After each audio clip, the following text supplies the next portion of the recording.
ये निष्काम भावना का नाम, उसी का नाम शुद्ध प्रेम तत्व है। वही हमारे पुष्टि मार्ग में कहा गया तत्सुख भावना है। प्रभु को ठंडी नहीं लगती है, लेकिन ये भाव चाहिए कि प्रभु को ठंडी लगेगी तो। ठाकुर जी को गर्मी नहीं लगती है, ये भाव चाहिए प्रभु को गर्मी लगेगी तो। ये भाव ही एक प्रेम का भाव।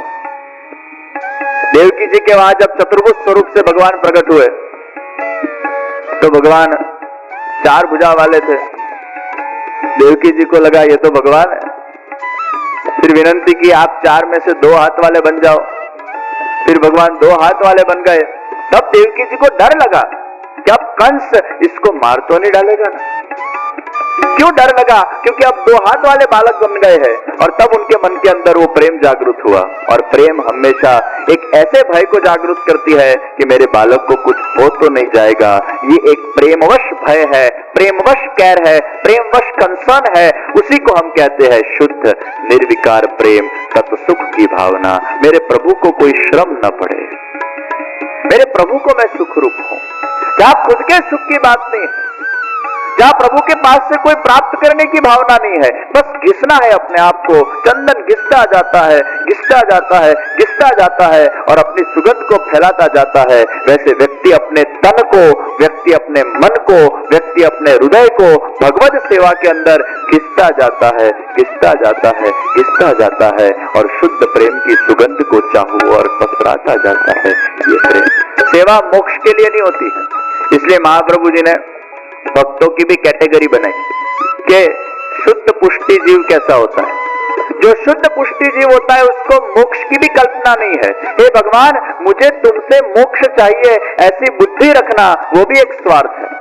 बस मुझे सेवा करना है, भक्ति करनी है। मैं तुम्हारा हूं, तुम मेरे हो। एक कर्तव्य का भान करते हुए, उसमें कोई अपेक्षा नहीं। एक माता का अपना बालक होता है तो वो क्या बालक की परवरिश करते वक्त ऐसे अपेक्षा रखती है, ये बालक बड़ा होगा, बड़ा होकर हमारी केयर लेगा, बड़ा होकर हमारा ध्यान रखेगा। ऐसा भाव वो माता के मन में उस वक्त नहीं होता है जब वो बालक की परवरिश करती है। वो बालक की परवरिश करने का जो भाव है बहुत सहज, बहुत निर्विकार है। बस बालक की परवरिश करना उसको अच्छा लगता है, बालक की सेवा करना उसको अच्छा लगता है। ये मेरा बालक है और इसकी सेवा करना वो मेरा कर्तव्य है। यही भाव उसके अंदर जागृत होता है, उसके अंदर और कोई भाव नहीं होता है। यही तो माता का शुद्ध वात्सल्य प्रेम है। उसी भांति भगवान के अंदर भी एक शुद्ध प्रेम, मोक्ष की कामना वाला प्रेम को भी शुद्ध माना नहीं गया। शुद्ध पुष्टि जीव मोक्ष के लिए भक्ति नहीं करता।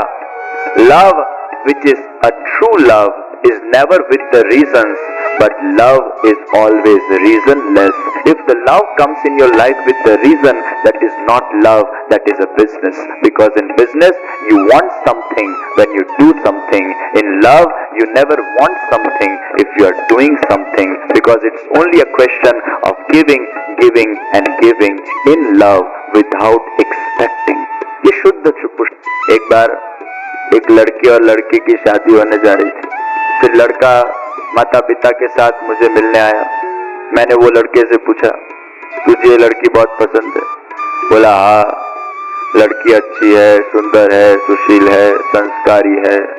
किसके साथ मेरी शादी होगी तो वो मुझे निश्चित सुखी रखेगी। फिर लड़की और उसके माता पिता है, मैंने उसको पूछा कि लड़का कैसा लगा? अच्छा है, योग्य है, ये है, वो है। फिर अंत में बोली, वो मुझे निश्चित सुखी रखेगा। इनके लास्ट लाइन पे जरा ध्यान देना। लड़की कहती है लड़का मुझे सुखी रखेगा और लड़का कहता है लड़की मुझे सुखी रखेगी। लड़का और लड़की दोनों सुख के भिखारी बनकर बैठे हैं। कौन किसको सुखी रखेगा? अरे जिसके अंदर प्रेम होता है या जिससे शादी होता है, भाव ऐसा होना चाहिए कि मेरी इससे शादी हो तो मैं इसको सुख दूं और इसके साथ शादी हो तो वो मुझे सुख दे, मैं इसको सुख दूं। ये भावना उसके अंदर जागृत होनी चाहिए। सुख देना वो प्रेम है, देना वो प्रेम। शुद्ध पुष्टि जीव वो सुख की कभी भी भगवान के पास से कल्पना नहीं करता, मोक्ष की कल्पना नहीं करता। फिर दूसरी कैटेगरी आई पुष्टि जीव। तीसरी कैटेगरी आई मर्यादा पुष्टि जीव, और फिर प्रवाह पुष्टि। पुष्टि जीव के अंदर ऐसी एक थोड़ी भावना होती है कि मैं भगवान की सेवा करूंगा तो भगवान का धाम मुझे प्राप्त होगा, दूसरी बार ये संसार या जगत मुझे चाहिए नहीं। थोड़ी उसके अंदर भगवान के धाम में जाने की एक स्वार्थ भावना है। फिर जो मर्यादा पुष्टि होता है वो तो भगवान की भक्ति इसलिए करता है कि उसके जीवन के अंदर दुख ना आए, अशांति ना आए, भगवान की भक्ति करिए नहीं बधु हारू जाए। ये भावना से जो भक्ति करता है अपने स्वार्थ से, वो मर्यादा पुष्टि। और प्रवाह पुष्टि की भक्ति कैसी होती है? दिखावा। उसको न भगवान में रस है, न भगवान के पास से कुछ चाहिए, बस वो दिखावा करता है। देखा अपना वट, कितना बड़ा भगवान का मनोरथ किया, 5-25 लोग को इकट्ठा करता है, अपना वट देखा, डेकोरेशन भगवान का वट। तो उसको ना भगवान के पास से कुछ चाहिए, न उसको भगवान में कोई प्रेम है, न भक्ति है। वट पाड़ने के लिए, केवल दूसरों की प्रशंसा लुटाने के लिए जो भक्ति की जाती है उसे क्या बोलते हैं?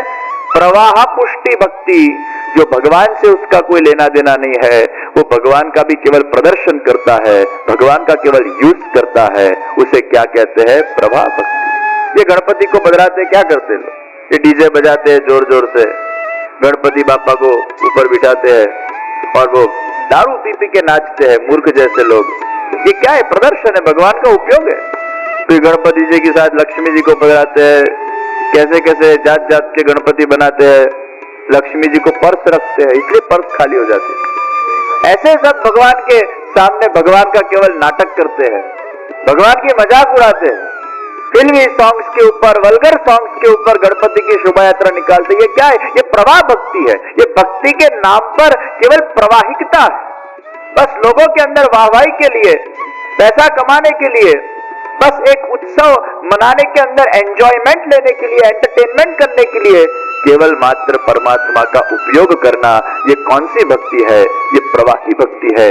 ऐसी भक्ति का उसको कोई फल नहीं मिलता है, केवल उसकी वाहवाही ही उसका फल है।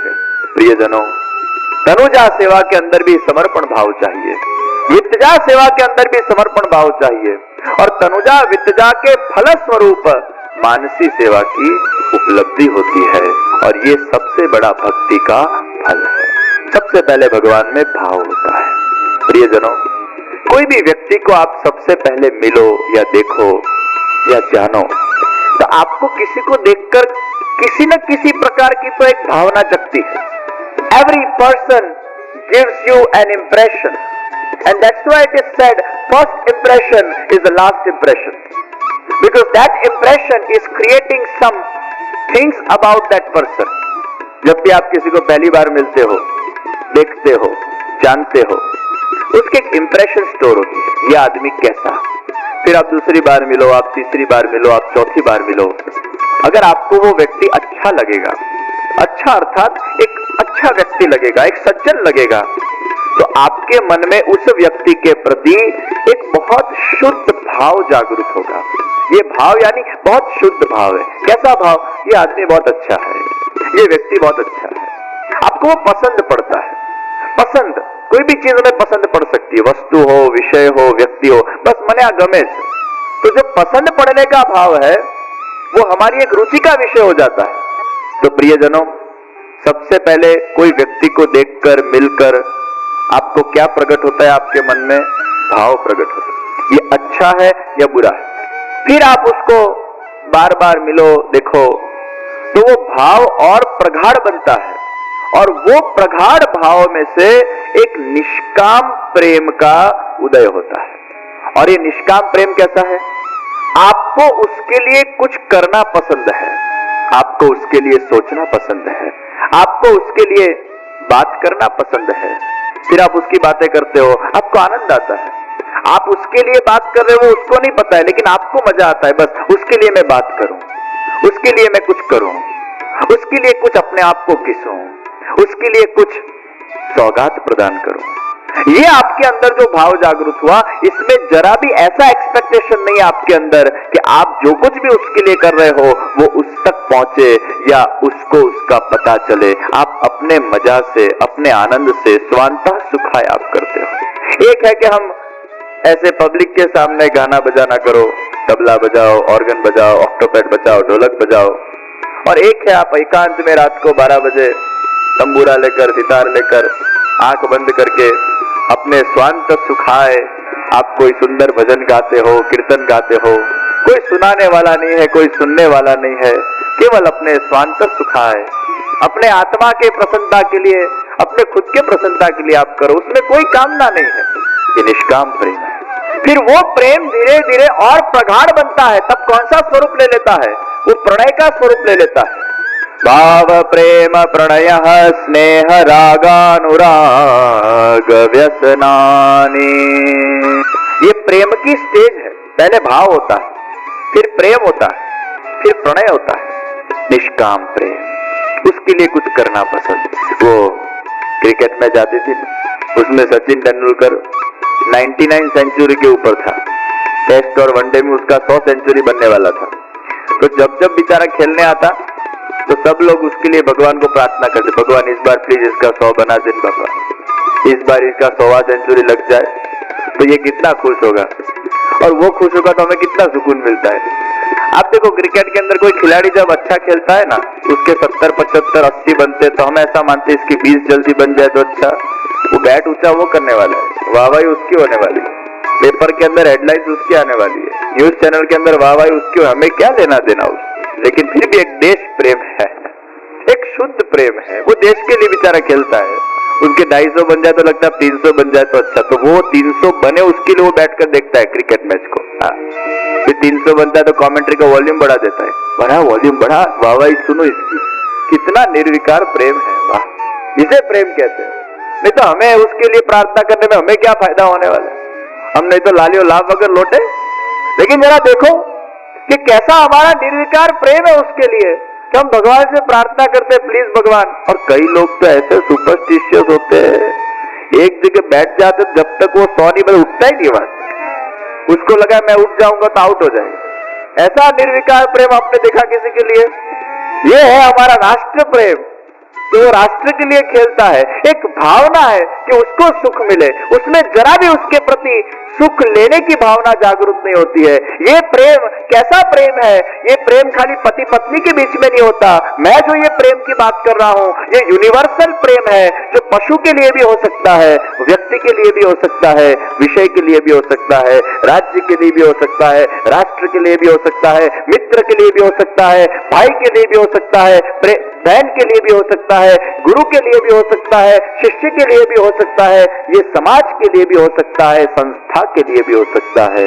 कोई भी विषय के अंदर एक शुद्ध निर्विकार भाव, उसी को हम प्रेम कहते हैं। ये प्रेम बहुत व्यापक अर्थ में है, उसको हमने भले वासना से और अलग अलग भावों से उसको संकुचित बना लिया। ये प्रेम एक बहुत बड़ा एक व्यापक तत्व है।